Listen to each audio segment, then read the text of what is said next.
जनता से जुड़े मुद्दे और जनता से जुड़े सवालों को लेकर मैं आयुष राज द्विवेदी अपने YouTube चैनल पे आप सभी का बहुत बहुत स्वागत करता हूं। आज मुद्दा उठाने जा रहा हूं केंद्रीय कर्मचारियों की।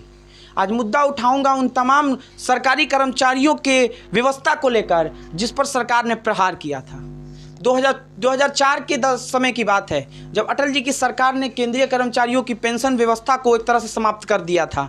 इस पर कई तरह के बवाल भी हुए और सरकारों का आना जाना भी लगा रहा, लेकिन ना तो मनमोहन सिंह की सरकार 10 साल तक कुछ कर पाई और ना ही अभी 7 साल तक नरेंद्र मोदी की सरकार ने कुछ किया है। क्योंकि सवाल बड़ा है, क्योंकि देश के केंद्रीय कर्मचारियों की पेंशन व्यवस्था जिस समय समाप्त की गई उस पर एक वक्त सवाल भी उठा कि जब देश के राजनेता विधायक से केंद्र में मंत्री और सांसद बन जाते हैं तो उनके लिए दो पेंशन व्यवस्था लगाई गई है। लेकिन वही जब जनता के टैक्स के पैसे से जब राजनेताओं को दो पेंशन व्यवस्था उपलब्ध कराई जा सकती है तो फिर देश की विकास में महत्वपूर्ण भूमिका निभाने वाले, सुचारू रूप से चलाने वाले केंद्रीय कर्मचारियों को क्यों नहीं पेंशन व्यवस्था लागू की जा सकती है।